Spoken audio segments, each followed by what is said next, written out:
Hello friend, good evening. स्वागत है आप सबका सारा होम साइंस एजुकेशन में। आज का जो हमारा टॉपिक है होम मैनेजमेंट का, हम देखेंगे निर्णय प्रक्रिया, डिसीजन मेकिंग को देखना है।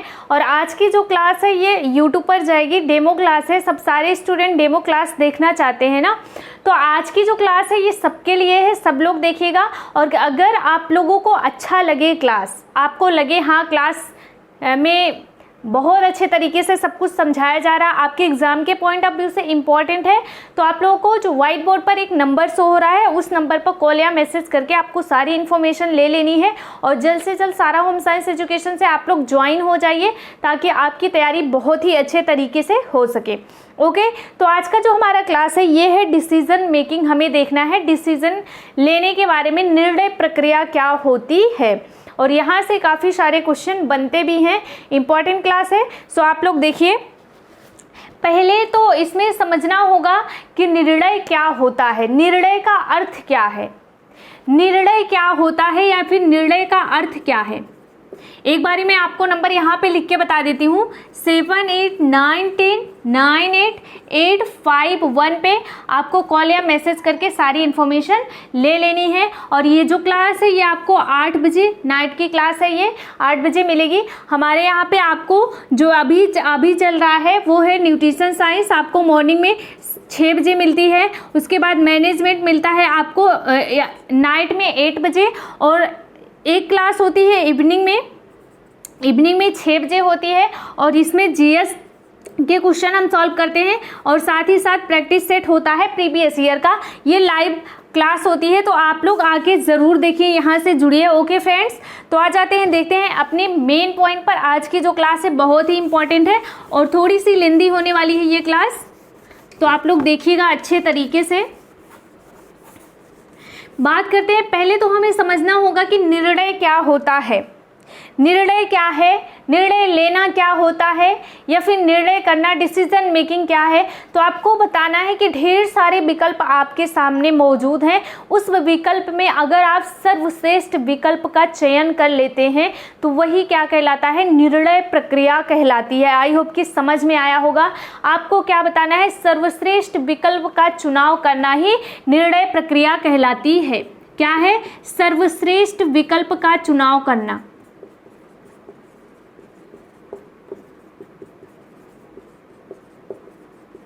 अगर आपसे पूछा जाए निर्णय, डिसीजन लेना क्या होता है, तो आपको बताना है कोई भी काम आप कर रहे हैं, कोई भी काम XYZ, कोई भी काम आप स्टार्ट करते हैं, आप छोटा सा भी छोटा काम करते हैं तो वहाँ पे भी आप डिसीजन लेते हैं। तो डिसीजन लेना क्या होता है, जब भी आप काम स्टार्ट करेंगे आपके सामने प्रॉब्लम आएगी। प्रॉब्लम के लिए आपको ढेर सारे विकल्प यहाँ पे होंगे। ये पहला, दूसरा, तीसरा, चौथा और पांचवा, 5 विकल्प आपको दिख रहे हैं। इस विकल्प में एक विकल्प को आपको चुनना है जो कि आपको सक्सेस करे, आपको सक्सेस करे। तो आपको क्या बताना है, अगर आपने ये वाला विकल्प चुन लिया, आपने डिसीजन ले लिया, इसको चुन लिया, अगर ये सक्सेस हुआ तो आपका जो डिसीजन है वो क्या हो जाएगा, बहुत ही अच्छा माना जाएगा। ये माना जाएगा कि इस व्यक्ति के अंदर डिसीजन लेने की क्षमता है, क्वालिटी है, ज्ञान है, योग्यता है। ये जो डिसीजन लेता है वो सक्सेस होता है। ओके, अगर यहीं पे आप असफल हो जाते हैं तो क्या माना जाएगा कि आपके अंदर डिसीजन लेने की क्वालिटी नहीं है। तो यही बताना है आपको कि जो डिसीजन होता है वो क्या होता है, आपके सामने सैकड़ों विकल्प हों, हजारों विकल्प हों, लाखों विकल्प हों, उस विकल्प में आपको सर्वश्रेष्ठ जो आपके लिए आपके जो उद्देश्य हैं, ऑब्जेक्ट हैं, उसके अनुसार, उसके अकॉर्डिंग बहुत ही अच्छा फिट हो, 100% आप श्योर हो कि आगे चलकर आपको लाइफ में जो है आपको सक्सेस बनाएगा, या फिर जिसके अकॉर्डिंग आप उसको चूज कर रहे हो उस चीज़ में आपको सफलता दिलाएगा। तो वही क्या कहलाता है, वही होता है निर्णय लेना या फिर डिसीजन होता है। ओके, समझ में आया पहला पॉइंट। ये तो मैं अभी छोटे छोटे पॉइंट आपको समझा रही हूँ स्टार्टिंग में। अभी हमारा जो है मेन क्लास अभी स्टार्ट नहीं हुआ है, बट क्लास स्टार्ट हो चुका है। इसमें मैं आप लोगों को कुछ छोटे छोटे पॉइंट हैं जहाँ पे आप कंफ्यूज होते हो वो पॉइंट पहले क्लियर कर लेंगे, फिर स्टार्ट करेंगे अपनी मेन क्लास। ओके, तो यहाँ पे जो बात आती है, यहाँ पे एक क्वेश्चन आपसे पूछा जाता है, निर्णयन और निर्णय में क्या अंतर है। क्या अंतर है निर्णयन निर्णयन और निर्णय में? क्या किसी को पता है इसका आंसर? अगर किसी को पता है तो प्लीज़ आप लोग कमेंट बॉक्स में ज़रूर से ज़रूर बताइएगा। आपको बताना है निर्णयन और निर्णय में डिफरेंस क्या है, अंतर क्या है। तो आपको बताना है जो निर्णयन होता है ना, ये क्या है, ये निर्णय लेने का प्रोसेस होता है, ये डिसीजन लेने का ये क्या होता है, प्रोसेस होता है।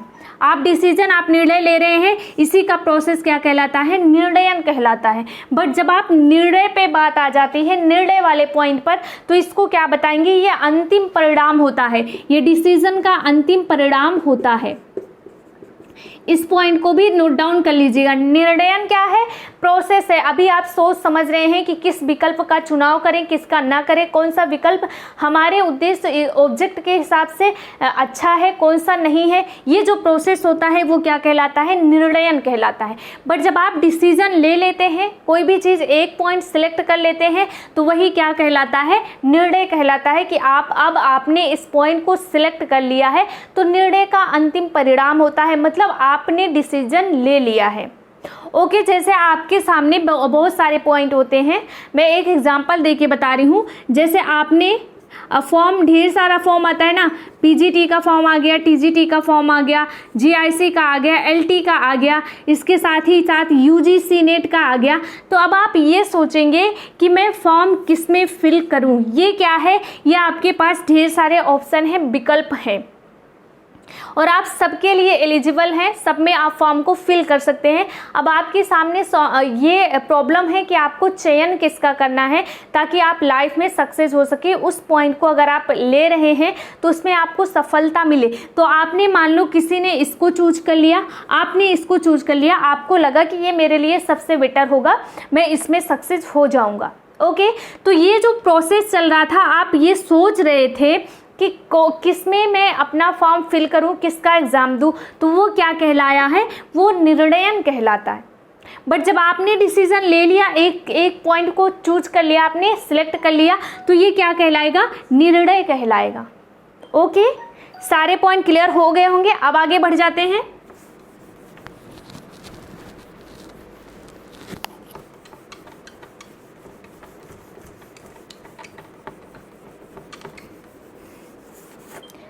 अगला जो पॉइंट है देखना है, और जो निर्णय है ये डिपेंड किस पे करता है, निर्णय आपका जो डिसीजन है ये डिपेंड किस पे करता है, तो प्रबंधक पे डिपेंड करता है।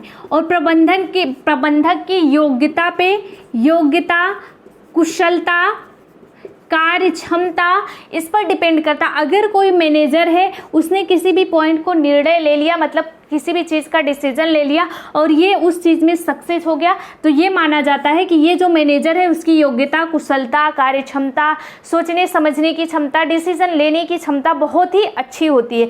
और अगर आप इसी में ये सक्सेस नहीं हुआ तो क्या माना जाता है कि इस व्यक्ति में डिसीजन लेने की कोई क्वालिटी नहीं है, ये जो भी डिसीजन लेता है उसमें फेल हो जाता है। तो ये ज़रूरी नहीं है, 2.2 इफेक्ट होते हैं। अगर कोई भी चीज़ आप सिलेक्ट कर रहे हैं तो ये ज़रूरी नहीं है कि हर बार आप उसमें सक्सेस हो, कभी कभी ऐसा हो सकता है कि आप इसमें फेल भी हो सकते हैं। ओके, तो ये होता है निर्णय का प्रोसेस। अब हम आगे बढ़ते हैं, कुछ और पॉइंट को देखना है यहाँ पे।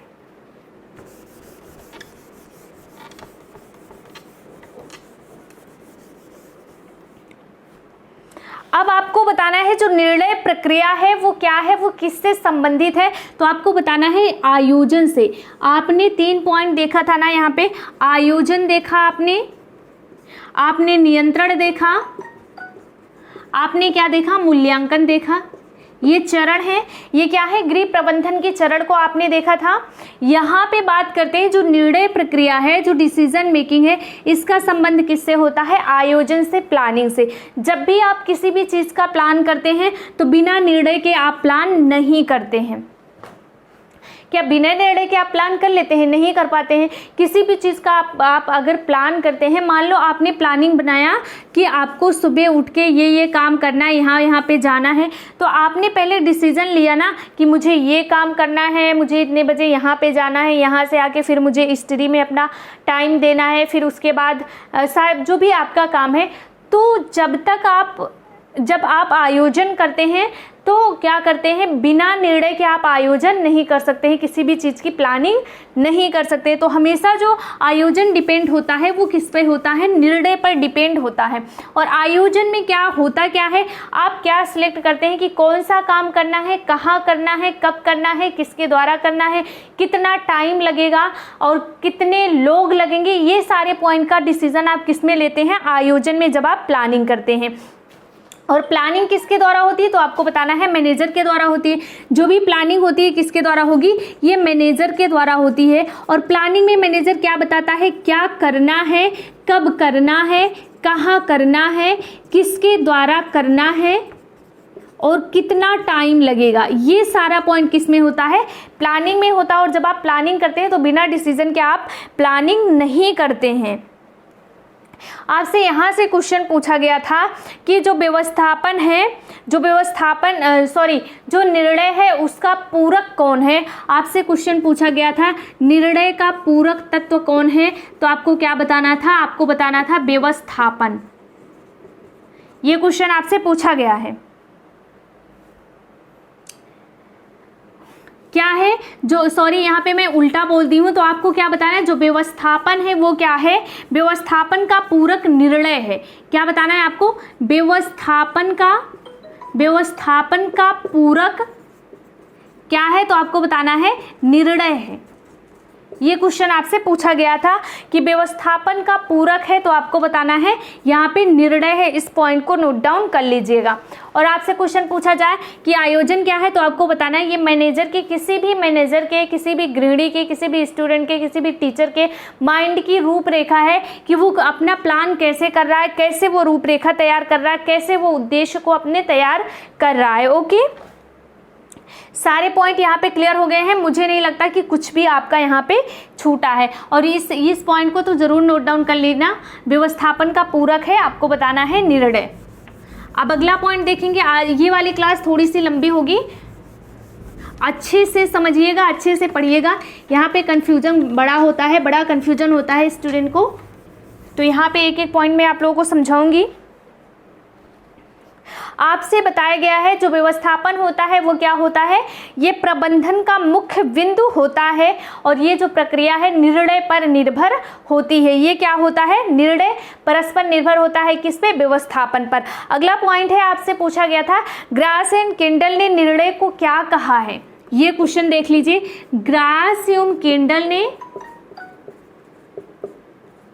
निर्णय को क्या कहा है। निर्णय को क्या कहा है, तो आपको बताना है निर्णय को क्या कहा है, प्रबंधन का हृदय कहा है। और ये क्वेश्चन आपसे पूछा गया है, प्रबंधन का हृदय। आपसे क्वेश्चन पूछा गया था कि निर्णय को प्रबंधन का हृदय किसने कहा है, तो आपको बताना था ग्रास एवं केंडल ने कहा है। किसी भी तरीके से आपसे क्वेश्चन पूछ लिया जाए कि प्रबंधन का हृदय किसे कहा जाता है, तब भी आपको बताना है निर्णय को कहा जाता है। ठीक है, ग्रास एवं केंडल ने क्या कहा है, ग्रास एवं केंडल ने निर्णय को क्या कहा है, प्रबंधन का हृदय कहा है। आपको ये पॉइंट बताना है। और अगर आपसे पूछा जाए प्रबंधन का हृदय कहलाता है, तो आपको बताना है निर्णय। ये पॉइंट भी नोट डाउन कर लीजिए, एग्जाम के पॉइंट ऑफ व्यू से बहुत ही ज़्यादा इंपॉर्टेंट है और एक बार ये क्वेश्चन पूछा भी गया है। ओके, निर्णय क्या है मैंने बता ही दिया है। निर्णय क्या होता है, बहुत ढेर सारे विकल्प हैं, उस विकल्प में सर्वश्रेष्ठ विकल्प का चुनाव करना ही निर्णय कहलाता है। अब हम देखेंगे निर्णय की जो प्रक्रिया है उसका प्रोसेस देख लेते हैं। निर्णय का प्रोसेस देख लेते हैं, स्टेप देख लेते हैं। यहाँ से क्वेश्चन पूछा जाता है, निर्णय प्रक्रिया के चरण।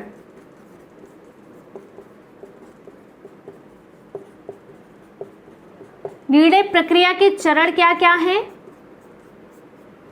पहला जो है समस्या की व्याख्या करना।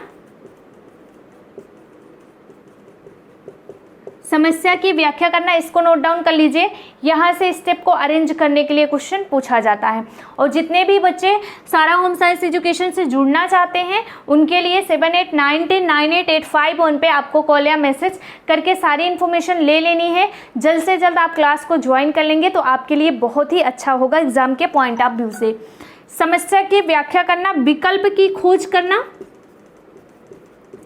विकल्प की खोज करना, उसके बाद आपको बताना है विकल्पों पर विचार करना,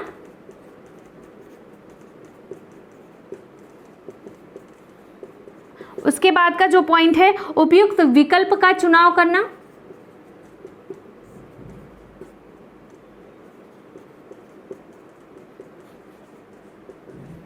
अगला जो पॉइंट है निर्णय को क्रियान्वित करना।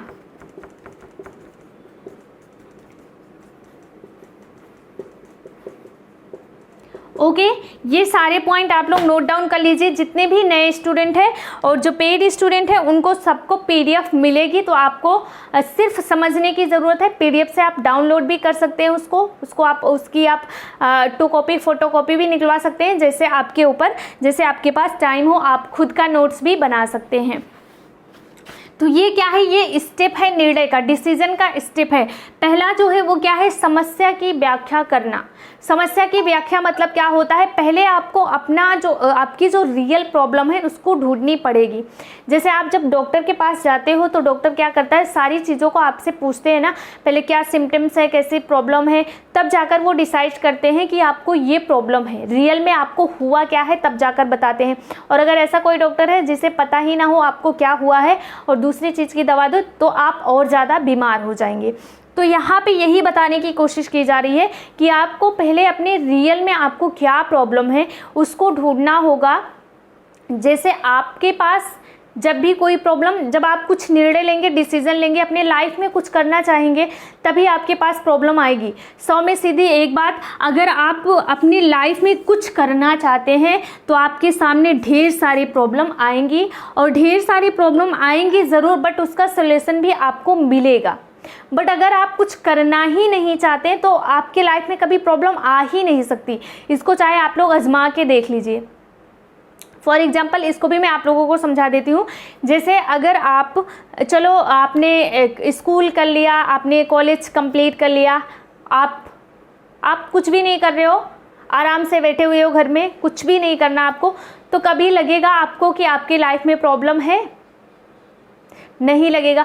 बट वहीं पे अगर आप खुद के दम पर कुछ करना चाहते हैं, आगे बढ़ना चाहते हैं, आपका स्कूल कंप्लीट हुआ, आपने कॉलेज कंप्लीट कर लिया, उसके बाद आप जब कॉम्पिटिटिव एग्ज़ाम देने लगते हैं, जैसे आपने यूजीसी नेट का एग्ज़ाम दिया, आपने टीजीटी का एग्ज़ाम दिया, आपने पीजीटी का एग्ज़ाम दिया, तो उसमें ढेर सारी प्रॉब्लम आपके सामने आएंगी। और पहली प्रॉब्लम तो यही आ जाएगी कि हम क्लास कहाँ से ज्वाइन करें, या फिर हम तैयारी कहाँ से करें, बुक से करें, सेल्फ स्टडी करें, या फिर ट्यूशन लेने की ज़रूरत है, क्लास ज्वाइन करने की ज़रूरत है, तो ढेर सारी प्रॉब्लम आएगी।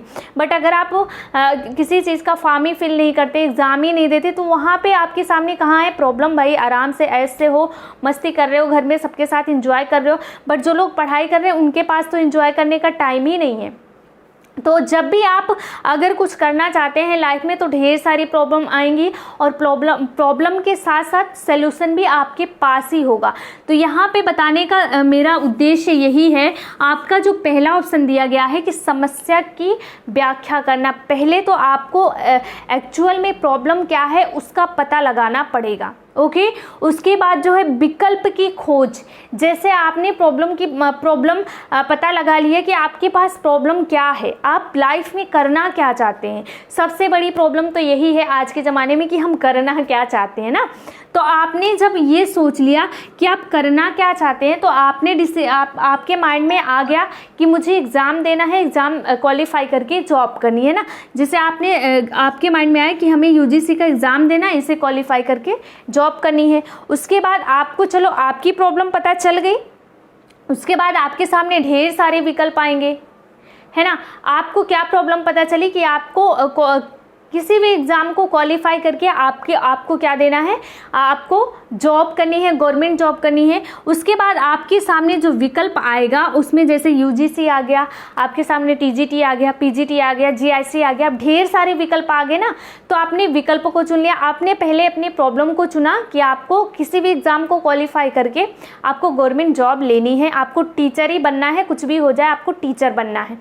तो ये जो है आपकी समस्या है कि आपको टीचर बनना है और उसके लिए ढेर सारी समस्या भी खड़ी हैं। आप जैसे आपने सोच लिया तो आप बन नहीं गए ना, उसके लिए आपको बहुत मेहनत करने की ज़रूरत है। उसके बाद आपने विकल्प को चूज किया, आपके सामने टीजीटी है, PGT, JRC, LT, UGC net, ढेर सारे विकल्प हैं। विकल्प को आपने एक साइड कर दिया, सारे विकल्प को आपने नोट डाउन कर लिया।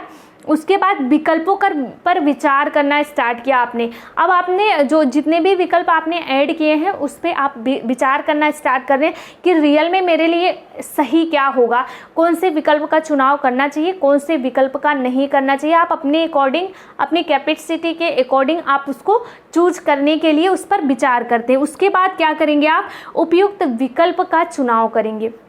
जो सबसे बेस्ट विकल्प होगा आपके लिए, जो बहुत ही अच्छा होगा, हर एक तरीके से आपके लिए अच्छा होगा, उस विकल्प को आप चुन लिए। जैसे आपके लिए बहुत अच्छा है टीजीटी, ना ज़्यादा टफ है ना कुछ है इसमें, मतलब हमें तो टीजीटी एग्ज़ाम देना है, तो आपने टीजीटी को सिलेक्ट कर लिया। उसके बाद निर्णय को क्रियान्वित करेंगे आप, मतलब जो भी निर्णय ले लिया आप, अब उसके अकॉर्डिंग आप कार्य को करना शुरू कर देंगे।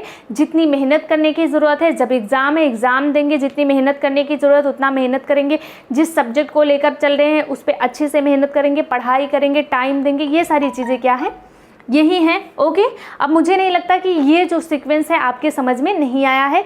सबसे पहले आपको अपनी प्रॉब्लम को चूज करना है, उसके बाद आपको विकल्पों को ढूंढना है, उसके बाद क्या करना, आपको विकल्पों पर विचार करना है। फिर आपको जो चौथा पॉइंट है, संभावित विकल्प, जो आपके लिए बहुत अच्छे विकल्प है उसको चूज करना है। उसके बाद उस पर प्रोसेस करते जाना है, करते जाना है, करते जाना है, बस। ओके, सारी चीज़ें समझ आ गई। अब आगे बढ़ेंगे।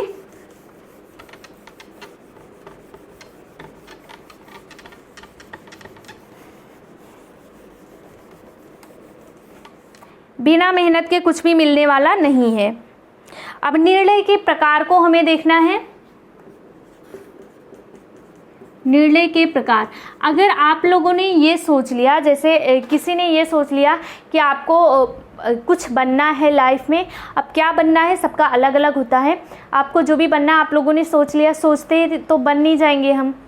अगर सोचते ही बन जाते तो लाइफ में कोई बेरोजगार ही नहीं होता, सब लोग कुछ ना कुछ बने होते।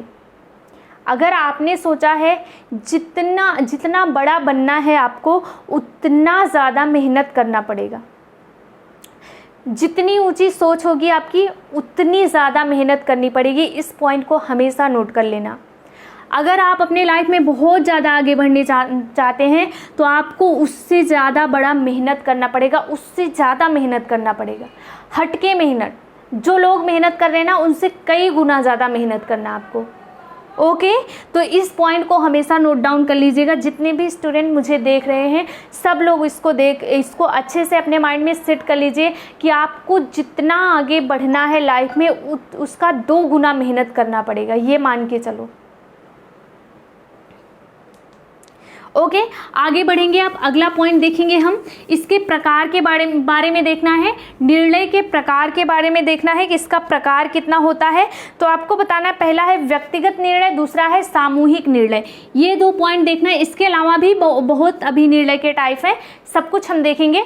बट इसमें जो है पहला जो दिया गया है व्यक्तिगत निर्णय,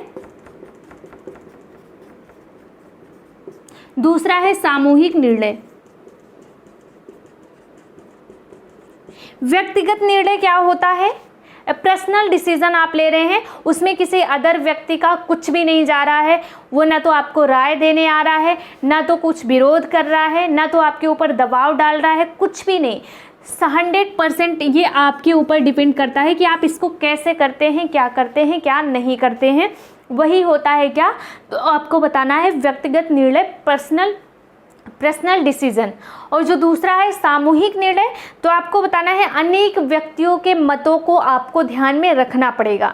जैसे आप कोई बड़ा निर्णय लेते हैं तो पहले क्या होता है, फैमिली वालों के पास जाएंगे, पूछेंगे कि क्या हमें ये डिसीजन लेना चाहिए या नहीं लेना चाहिए, जिसके ऊपर आपको भरोसा होगा कि ये अच्छा निर्णय दे सकता है, मतलब अच्छा डिसीजन ले सकता है, उसके पास आप जाएंगे। अगर आप लाइफ में कुछ करना चाहते हैं, जैसे जब हम कुछ तैयारी करना चाहते हैं, लाइफ में आगे बढ़ते हैं, तो पहले हम उससे रिलेटेड पर्सन से पूछते हैं ना कि सर हम क्या करें, कैसे आगे बढ़ें, है ना।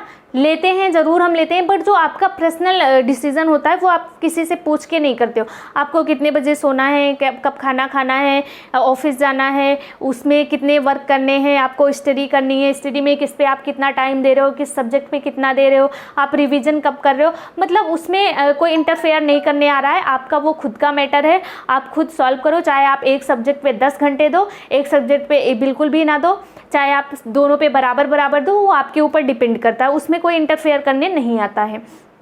ओके तो आपको बताना है जो व्यक्तिगत निर्णय होता है, व्यक्तिगत डिसीजन पर्सनल मैटर होता है, जो उसमें आप 100% अपने ऊपर डिपेंड होते हो। और इसमें क्या होता है, जो आपका व्यक्तिगत निर्णय होता है ये आसान होता है, बिल्कुल आसान होगा। जब आपको किसी से राय नहीं लेना है, आपके माइंड में जो आया आपने डिसीजन ले लिया, आपने वो काम कर दिया। तो आपको बताना है ये क्या होता है, ये बहुत ही आसान होता है और इसमें व्यक्तिगत हित को ध्यान में रखा जाता है। व्यक्तिगत हित को मतलब व्यक्तिगत हित को खुद के स्वार्थ के लिए, खुद के हित के लिए, मतलब जो पर्सनल डिसीजन होता है उसमें इंसान खुद के लाभ के लिए ऐसा डिसीजन लेता है कि हमारा भला हो। उसमें बताया गया है कि व्यक्तिगत हित के लिए ये होता है, व्यक्तिगत हित के लिए ये निर्णय लिया जाता है। और अगला जो पॉइंट है आपको बताना है, ये शीघ्र ही हो जाता है, बिल्कुल शीघ्र हो जाएगा। अगर आपको जो डिसीजन लेना वो किसी से पूछने नहीं जाना, कुछ समझना नहीं, कुछ सोचना नहीं है, तो आप फटाक से डिसीजन ले सकते हो। इसमें बहुत जल्दी होती है। क्रियान्वयन भी इसका क्या होता है, बहुत ही आसान होता है। क्रियान्वयन भी ये आसान होता है। इसमें मतलब दूसरे व्यक्ति का कुछ भी रोल नहीं होता है, 0% भी रोल नहीं होता है। यही होता है आपका पर्सनल डिसीजन। और जो सेकेंड पॉइंट है जो है सामूहिक निर्णय, जो है इसमें क्या होता है आपको बताना है। इसमें अनेक व्यक्ति होते हैं, जैसे आपके फैमिली में 6 मेंबर हैं, तो वो 6 लोगों से आप पूछ के कुछ डिसीजन ले रहे हैं, तो वही हो जाता है सामूहिक निर्णय। और सामूहिक निर्णय में होता क्या है, इसमें क्या क्या होता है, तो आपको क्या बताना है, ये कठिन होता है। पहली बात तो ये कठिन होगा और इसमें विलंब भी होगा, इसमें टाइम लगता है, बिल्कुल टाइम लगेगा। अगर आप कोई डिसीजन ले रहे हैं और घर के जितने पर्सन हैं उनसे सबसे पूछ रहे हैं, सबकी राय ले रहे हैं, सबके अकॉर्डिंग आप वर्क कर रहे हैं, तो उसमें टाइम लगेगा। क्रियान्वयन भी इसका मुश्किल होता है, बिल्कुल मुश्किल होगा। क्रियान्वयन अगर आप देखते हैं तो इसका मुश्किल होता है। उसके बाद आपको बताना है सामूहिक डिसीजन लेकिन बहुत ही अच्छा होता है। अगर किसी डिसीजन को बेटर माना जाता है तो वो होता है सामूहिक डिसीजन, और जो ये होता है जो व्यक्तिगत होता है इसे बेटर नहीं माना जाता। बट ऐसा मैं इसको नहीं मानती हूँ, ये आपके बुक के अकॉर्डिंग मैं पढ़ा रही हूँ, मैं इसको नहीं मानती हूँ कि ये डिसीजन बेटर नहीं होता है। कहीं कहीं आपका ये जो व्यक्तिगत होता है ना, पर्सनल जो डिसीजन होता है वो बहुत अच्छा साबित हो जाता है, और कहीं कहीं जो सामूहिक डिसीजन भी होता है ये गलत निकल जाता है। तो आपको बुक के अकॉर्डिंग आपको पढ़ना है, यहाँ पे आपको पर्सनल जो मैटर है वो सॉल्व नहीं करना है। तो आप बुक के अकॉर्डिंग अगर देखते हुए चलते हैं तो जो सामूहिक निर्णय होता है इसे बेटर माना गया है पर्सनल डिसीजन के अकॉर्डिंग। ओके, अगला पॉइंट हम देखेंगे यहाँ पे और कितने प्रकार के हैं निर्णय के। अभी और प्रकार हैं, और प्रकार देख लेते हैं हम।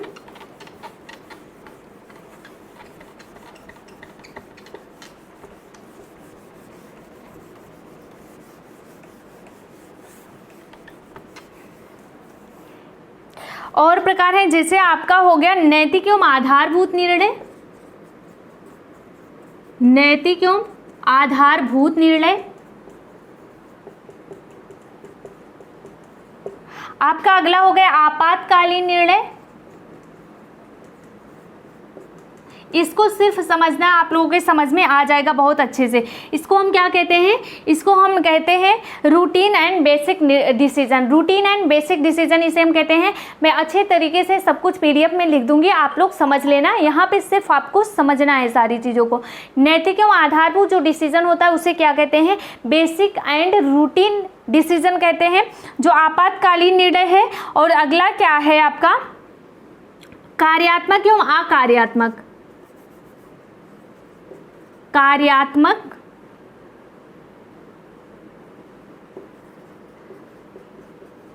कार्यक्रमात्मक, और दूसरा जो है अकार्यक्रयात्मक। ये डिसीजन है। कार्यक्रमात्मक होता है और अकार्यक्रमात्मक होता है। ये क्या है, ये भी डिसीजन के ही टाइप हैं। अभी आपने व्यक्तिगत सामूहिक देखा, उसके अलावा क्या है, नैतिक एवं आधारभूत है, आपातकालीन है, कार्यात्मक होता है और अकार्यक्रमात्मक होता है, जैसे प्रोग्राम्ड एंड नॉन प्रोग्राम्ड कहते हैं। तो इसमें समझने में बहुत ही आसान है, आप लोग इसको बहुत ही अच्छी तरीके से समझ सकते हैं। मैं बहुत छोटा सा एग्जाम्पल देके इसको समझाऊंगी। जो नैतिक एवं आधारभूत निर्णय होता है, बेसिक निर्णय होता है, डिसीजन होता है, ये भी खुद के ऊपर ही डिपेंड होता है। जैसे जो आपकी आदत बन जाती है, जो आपके रूटीन में आने लग जाता है ना, जैसे सुबह कितने बजे आपको उठना है, सुबह उठ के आपकी आदत हो गई कि आपको कॉफ़ी चाय कुछ भी लेना है, तभी आप आगे का वर्क करेंगे। तो ये क्या है, ये आपका रूटीन हो गया, आपका बेसिक हो गया ना। इसको किस में रखेंगे आप, आपके नैतिक एवं आधारभूत निर्णय में। ये आपका बेसिक डिसीजन है, मतलब निर्णय हो गया कि आपको मॉर्निंग में 8 बजे उठना है, 7 बजे उठना है, आपके ऊपर डिपेंड है। और आपको उठ के क्या करना है, आपकी आदत क्या है, आपका रूटीन क्या है, वही होता है। जैसे किसी का होता है कि उसको कॉफ़ी चाय पीना है, तब जाके कुछ वर्क करना है। किसी का होता है झाड़ू लगाना है। भाई जिसका जैसे वर्क है उसी हिसाब से उसका रूटीन भी होता है। किसी को उठ के साफ सफाई करना, ये सारी चीज़ें होती हैं। तो जो बेसिक एंड आधारभूत डिसीजन है, ये समझ में आ गया होगा आप लोगों के, ये सबका अलग अलग होता है। स्टूडेंट जो होते हैं मॉर्निंग में उठ के उनकी आदत हो जाती है पढ़ने की, स्टडी करने की। अगर वो स्टडी ना करें तो जैसे लगता है कुछ कार्य नहीं किया है ना, ये आदत हो जाती है, रूटीन हो जाता है आपका। फिर उसके बिना अगर हम वो कार्य नहीं किए हैं किसी भी दिन, तो जैसे खाली खाली लगता है, सूना लगता है कि हमने आज इसको नहीं किया, तो जैसे लग रहा है किसी भी काम को नहीं किए हैं। तो इसी टाइप से सबका जैसे जो है उनका अलग रूटीन होता है, आदत होती है, उसी को आप किस में रखते हैं, नैतिक एवं आधारभूत डिसीजन में रख देते हैं। अगला जो पॉइंट है ये आपातकालीन निर्णय। आपातकालीन निर्णय क्या होता है, जिसके बारे में आपने कभी सोचा भी नहीं हो, सपने में भी नहीं सोचा हो आपने कि आपके साथ ऐसा हो जाएगा और आपका जो प्लान है वो कैंसिल हो जाएगा। जैसे इसका बेस्ट एग्जांपल, ये लॉन्ग टर्म डिसीजन होता है, लंबे टाइम का डिसीजन होता है, इसमें आता है आपातकालीन। जैसे आपने क्या सोच लिया, आपने सोचा जो आपका बेबी है, आपने सोचा कि ये जब बड़ा हो जाएगा इसको डॉक्टर बनाना है, हमें अपनी लाइफ में अपने बेबी को जो है डॉक्टर बनाना है। और उसके लिए आप सारे अरेंजमेंट करके रखते हो पहले से ही, जब वो छोटा है तभी से सारी चीज़ों को जुटा के आप रख रहे हैं, पैसे वगैरह सब कुछ आप जमा करके रख रहे हैं। आपका बेबी हुआ, वो स्कूल गया, स्कूल कंप्लीट हुआ आपका, उसका कॉलेज भी कंप्लीट हुआ। और जब उसका कॉलेज कंप्लीट हो रहा था उसी टाइम पे क्या होगा, जब आपका सपना पूरा होने ही वाला था कि अब उससे MBBS की पढ़ाई कराएंगे, स्टडी करवाएंगे, डॉक्टर बनेगा हमारा बेटा, है ना। अब सबका सपना होता है, उसी के अकॉर्डिंग आज की जो जनरेशन है आने से पहले ही सारी चीज़ों को अब वो सोच के रखती है, प्लान बना के रखती है। और प्लानिंग के हिसाब से ही कार्य करना भी चाहिए, प्लान के हिसाब से। आपने मातृत्व कला पढ़ा होगा ना, मातृत्व कला आपने पढ़ा होगा CD में। तो उसमें क्या है, उसमें ये था कि अगर आपके पास, आपको तो फिजिकली तैयार होना ही होना चाहिए, फिजिकली के साथ साथ आपको आपका जो इकोनॉमिक है ना वो भी तैयार होना चाहिए, तभी आपको बेबी जो है प्लान करना चाहिए, जब आप उसके हर एक चीज़ को पूरा कर सकें। ये सारी चीज़ों को आपने पढ़ा था, बहुत अच्छे तरीके से मैंने पढ़ाया भी था। जो पुराने स्टूडेंट हैं मेरे, जो CD का पार्ट पढ़ चुके हैं, उसमें ये सारी चीज़ें बहुत ही अच्छे तरीके से आपको बताई गई है। तो यहाँ पे हम देख रहे हैं आपातकालीन डिसीजन जो होता है, जो आपने कभी नहीं सोचा हो, आपकी लाइफ में एकाएक आके घट जाती है और उस चीज़ को जो आपने डिसीजन पहले से लिया था, आपने प्लान बनाया था, उसे आपको कैंसिल करना पड़ता है। तो यहाँ पर हमने देखा कि उसका स्कूल कंप्लीट हुआ, कॉलेज कंप्लीट ही होने वाला था, तब तक आपको पता चला कि उसका एक्सीडेंट हो गया है। जब आपने सुना उसका एक्सीडेंट हो गया, फॉर एग्जाम्पल है, ये किसी के लाइफ में नहीं जा रहा, आपको समझने के लिए कि आपातकालीन डिसीजन होता क्या है। ये कोई अपने ऊपर मत लीजिएगा, ये सब सिर्फ ये एक आपको एग्जाम्पल है और बहुत अच्छे तरीके से ये एग्जाम्पल से आपको समझ में आ जाएगा। जैसे ही आपको उसका कॉलेज कंप्लीट होने वाला, आपको पता चलता है कि उसका एक्सीडेंट हो गया और उसमें बहुत ज़्यादा खर्चा लगेगा, तो आप क्या करते हैं, जो मनी आपने उसकी पढ़ाई के लिए, उसके स्टडी के लिए इकट्ठा करके रखा था कि उसकी पढ़ाई होगी आगे, उसमें बहुत ज़्यादा पैसे लगेंगे, वो सारा आप क्या कर देंगे, अब इसकी दवाई पे लगा देंगे। तो ये क्या हो गया, आपातकालीन डिसीजन हो गया, जिसके बारे में आपने सोचा नहीं था, आपका प्लान था कुछ और बट हो गया कुछ और। ओके, ये होता है आपातकालीन डिसीजन। अगला पॉइंट हमें देखना है, अगला है कार्यात्मक और अकार्यात्मक, जिसे आप प्रोग्राम्ड और नॉन प्रोग्राम्ड कहते हैं। ये तो सबको समझ आया होगा, ये जो है ये सबको पहले से भी पता होगा, बट देख लेते हैं यहाँ पे। कार्यात्मक जिसे आप प्रोग्राम्ड और नॉन प्रोग्राम्ड कहते हैं। प्रोग्राम्ड में क्या होता है, आपको बताना है सारी चीज़ें फिक्स रहती हैं, इसमें कब जाना है, कहाँ जाना है, कैसे करना है, कितने व्यक्ति होंगे, कितना टाइम लगेगा, कब आएंगे, कब जाएंगे, कितने बजे से कितने बजे तक, मतलब सब कुछ फिक्स होता है। जिसमें ये क्या होता है, हर एक चीज़ फिक्स होता है और सब कुछ आपको पता रहता है, उसी को क्या कहते हैं, प्रोग्राम्ड कहते हैं। और नॉन प्रोग्राम्ड क्या होता है, ठीक इसका अपोजिट होता है, इसमें कुछ भी फिक्स नहीं होता है। बस इतने पॉइंट आपको लर्न करना है इसमें। जैसे इसका भी एग्जांपल देके समझा देती हूँ आपको। जो प्रोग्राम्ड होता है इसमें क्या आ जाएगा, आपका एग्जामिनेशन आ जाएगा, जैसे आप एग्ज़ाम जो होने वाले हैं आपके उसमें आ जाएंगे। आपको पता रहता है ना कब आपका किस तारीख को आपका एग्ज़ाम है, कितने बजे से कितने बजे तक एग्ज़ाम है, आपको ये भी पता रहता है कितना क्वेश्चन आएगा, आपको कितना टाइम लगेगा, ये सारी चीज़ आपको पता होती है। हर एक चीज़ फिक्स होता है, आपका सेंटर कहाँ है, किस कॉलेज में जाकर आपको एडमिशन जो है एग्ज़ाम देना है, सारी चीज़ें आपकी फिक्स होती हैं। यही क्या हो जाएगा, प्रोग्राम्ड हो जाएगा। नॉन प्रोग्राम्ड क्या होता है, इसमें कुछ भी फिक्स नहीं रहता, कुछ भी आपको पता नहीं है, कितना क्वेश्चन दिया जाएगा, कहाँ कहाँ से आएगा, ये भी इसमें भी नहीं पता रहता। बट ये इसमें कुछ भी नहीं पता है आपको। जैसे ना अचानक जब स्कूल टाइम में क्या होता था, जैसे जब टीचर लोग, जब बच्चे बहुत ज़्यादा शरारत करते थे तो टेचर क्या करते थे, चलो आज टेस्ट होगा। अचानक से किसी को पता नहीं हमारा टेस्ट होने वाला है सब्जेक्ट का, बट अचानक से उन्होंने बोला, सर ने बोला कि आज तुम लोगों का टेस्ट होगा, चलो बैठो, अभी पता लग जाएगा कि कितना तैयार हुआ है कितना नहीं। ये सारी प्रॉब्लम सब लोगों ने झेला हुआ है ना। और जब अचानक से आपको कोई ये बोल दे कि आज टेस्ट होने वाला है और कुछ भी पता नहीं है किस सब्जेक्ट का होने वाला है, कितना क्वेश्चन आएगा, कितना हमें करेक्ट करना, कुछ भी पता नहीं है, तो वही क्या हो जाएगा, आपका नॉन प्रोग्राम्ड हो जाएगा। इसमें कुछ भी फिक्स नहीं है और ना ही आपको पहले से कुछ पता था। अब आगे बढ़ेंगे। बहुत ही इजी है ये वाला चैप्टर, बहुत ही इजी है बट इम्पॉर्टेंट भी है, यहाँ से कई बार क्वेश्चन पूछा गया है और मुझे लगता है मैं एग्जाम्पल देके समझाई हूँ तो बहुत अच्छे तरीके से आपके माइंड में सेट हो गया होगा। अब देखेंगे निर्णय प्रभावित करने के कारक क्या क्या हैं जो आपके डिसीजन को प्रभावित करते हैं। कारक को देखना है कि कौन कौन से ऐसे कारक हैं जो आपके डिसीजन को प्रभावित करते हैं। पहला पॉइंट है निर्णयों की पारस्परिक संबंध। निर्णय का पारस्परिक संबंध, आपको बताना है जो डिसीजन है ना वो एक दूसरे से संबंधित होते हैं। जो डिसीजन है वो एक दूसरे से संबंधित होते हैं। कैसे, आपको बताना है कैसे। जैसे आपने अभी यूजीसी नेट का एग्जाम होने वाला है तो आप जिस सब्जेक्ट में डाले होंगे उसी की तैयारी कर रहे हैं आप, और एग्ज़ाम भी उसी का देंगे। और जहाँ से आपने जिस सेंटर में, मतलब जिस सिटी में आपने अपना सेंटर डाला होगा उस सिटी में जाएगा, वहाँ पे जाके आपको एग्ज़ाम देना पड़ेगा। जैसे एक एग्जांपल और दे देती हूँ। जैसे किसी ने, अगर आपने होम साइंस को चूज किया तो आपको होम साइंस की ही तैयारी करनी पड़ेगी, ना कि अदर सब्जेक्ट की। कोई व्यक्ति है जैसे उसने शॉप खोला किसी भी चीज़ का, तो जहाँ पे वो अपना शॉप खोला है ना वहीं पे जाके वो अपना मतलब डेली जाके वहाँ पे काम करेगा वो।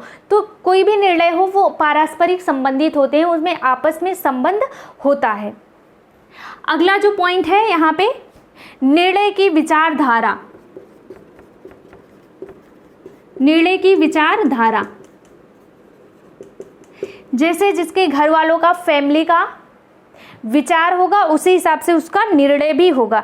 जैसे अगर किसी फैमिली में ये सोच ले कि बहुओं को घर से बाहर निकल के काम नहीं करना चाहिए, जो भी काम हो घर का ही काम करे और कुछ भी ना करे, इसके अलावा अपने लिए भी ना सोचे, तो ये सब क्या है, उस घर की विचारधारा है। मैं किसी को यहाँ पे लेके नहीं आ रही हूँ, सिर्फ आप लोगों को समझाने की कोशिश कर रही हूँ।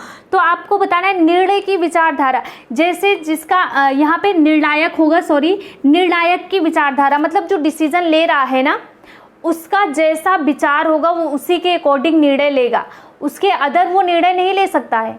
दिखावे में कुछ भी हो, कुछ भी XYZ कुछ भी दिखाता हो, बट जैसे उसके विचार है वो उसी टाइप का डिसीजन ले सकता है, उसके अदर वो डिसीजन ले ही नहीं सकता है।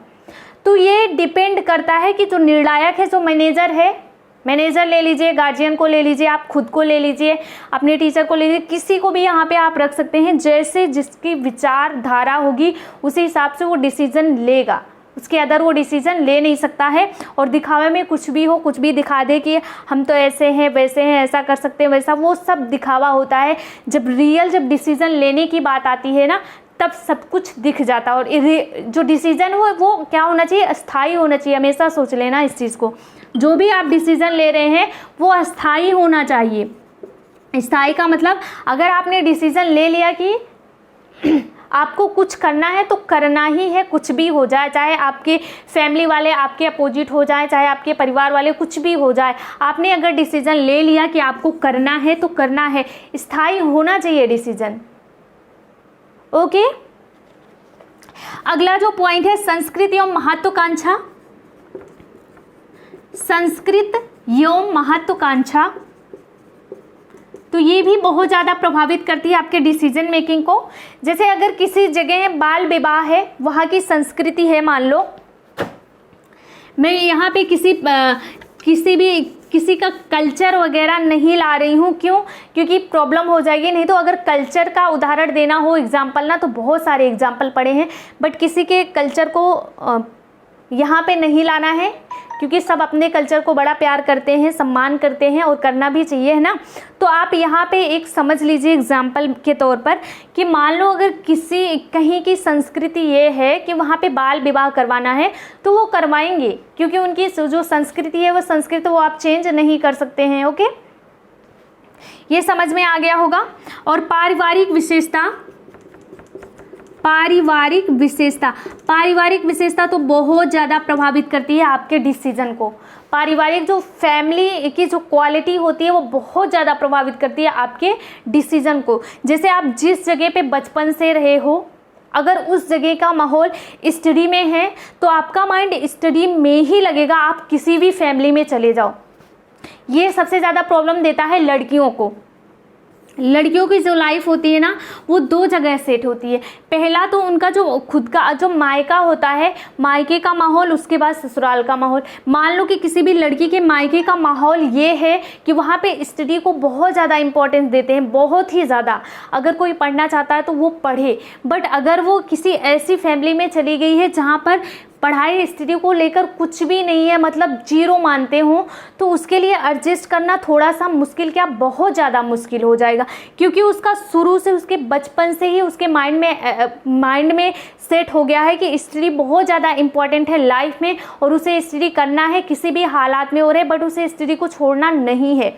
ये इसने सीखा है यहाँ से, मतलब वो जीरो से लेकर जहाँ 24 से 25 वर्ष तक रही है, ये उसके माइंड में सेट हो गया है। ये वहाँ का माहौल था, बट जब ये यहाँ आती है 26 साल से उसके आगे की जो लाइफ होती है, तो यहाँ पे उसे एडजस्ट होने में बहुत ज़्यादा प्रॉब्लम होती है, क्योंकि माइंड सेट को हम चेंज नहीं कर सकते और ना ही कोई चेंज करना चाहता है ऐसे माइंड सेट को। तो यहाँ पे लोगों के लिए वो बुरी होगी, बट वो अपना जो है काम तो करना ही करना है। अगर आपको लाइफ में आगे बढ़ना है तो बढ़ना ही बढ़ना है, चाहे फैमिली वाले अपोजिट आए, चाहे आपके कोई बहुत ज़्यादा हमदर्द हो, दुख दर्द वाले हों, जो सहने मतलब बांटने वाले हैं, वो आपके अपोजिट आए, तो उनको पीछे छोड़ दो भाई। मैं तो यही जानती हूँ कि अगर आपके सक्सेस के आड़े कोई आ रहा है, चाहे कोई बहुत ही इंपॉर्टेंट इंसान हो, उसको भी आप एक बार पीछे कर दो कि भाई तू तो अब साइड चल, मुझे अपनी लाइफ में कुछ करना है। तो ये आप कर सकते हो, ओके। वरना तो आगे बढ़ने वालों के पैर खींचने वाले तो हजारों होते हैं यार। अगर कोई पीछे जा रहा है ना, उसको ढकेल के कोई आगे बढ़ाओ तो जाने, और जो मेहनत करके आगे बढ़ते हैं उनको तो पीछे खींचने वाले बहुत लोग होते हैं, अनगिनत, उनकी कमी नहीं है, ओके। तो आप लोग इस सारे प्रॉब्लम को छोड़कर आगे बढ़ो। ये होता है पारिवारिक विशेषता। आपके परिवार की क्वालिटी जैसी है वैसा ही डिसीजन आप लोगे। जैसे आपकी परिवार में क्या है, रोज़ लड़ाई झगड़े होते हैं, तो आपके माइंड में वही सेट हो जाता है कि हाँ लड़ाई जैसे मैं एग्जांपल दे दूँ, एक एग्जांपल दे दूँ, किसी लड़के के माइंड में ये होता है ना कि शादी के बाद बहुत ज़्यादा लड़ाइयाँ होती हैं, कपल जो होते हैं बहुत ज़्यादा लड़ते हैं। क्यों? क्योंकि उसने अपनी फैमिली में वैसा देखा है, तो उसके माइंड में वो सेट हो जाता है। तो वहाँ पर डिसीजन लेने में वो कतराएगा कि क्या है ज़िंदगी, शादी होने के बाद तो बहुत ज़्यादा लड़ाइयाँ होती हैं, ऐसा वैसा दुनिया भर की प्रॉब्लम आती है। क्यों? क्योंकि उसके सामने वैसी स्थितियां आई है, उसकी क्वालिटी वैसी है जहां वो रह रहा है। ओके, तो ये सारे पॉइंट है जो इफेक्ट डालते हैं आपके डिसीजन पे। अगला जो है पारिवारिक साधन। पारिवारिक साधन, पारिवारिक साधन से क्या संबंध होता है डिसीजन से?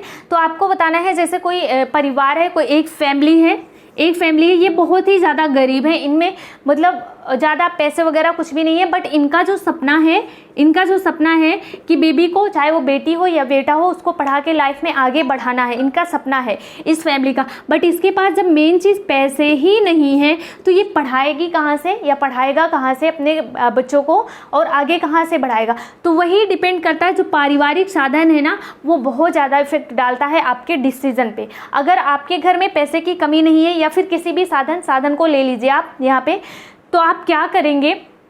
अगर यहीं पर इस परिवार के पास पैसे की कमी नहीं होती तो अपने बेटी को पढ़ाता, अपने बेटे को भी पढ़ाता, कुछ बनाता जो उसका सपना है। तो आपको बताना है कि जो पारिवारिक साधन है वो बहुत ज़्यादा इफेक्ट डालते हैं आपके डिसीजन पर। निर्णय की जो प्रकृति है ना, ये स्थायी होती है। इस पॉइंट को भी नोट डाउन कर लीजिएगा। निर्णय की प्रकृति कैसी होती है?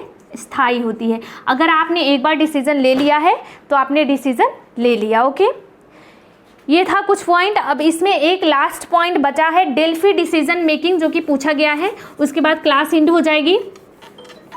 मैंने बहुत अच्छे तरीके से आप लोगों को समझाया है और इतना बढ़िया बढ़िया एग्जाम्पल देके समझाई हूँ, तो आपको समझ जरूर आया होगा। डेल्फी डिसीजन मेकिंग क्या होता है? डेल्फी डिसीजन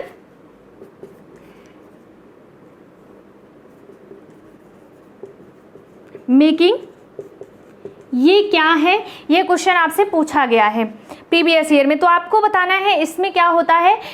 कोई भी समस्या हो, उस समस्या के विषय से संबंधित विशेषज्ञ लोग होते हैं, इसमें बताना है। इसमें विषय विशेषज्ञ लोग होते हैं, विषय विशेषज्ञ होते हैं।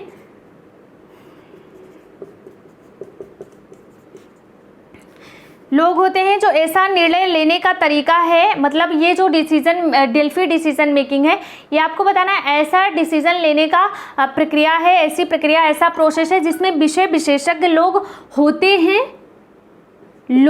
हैं और ये क्या करते हैं? समस्या का समाधान करते हैं। विषय विशेषज्ञ लोग समस्या का समाधान करते हैं, बट कैसे करते हैं, इस पॉइंट को ध्यान रखना है।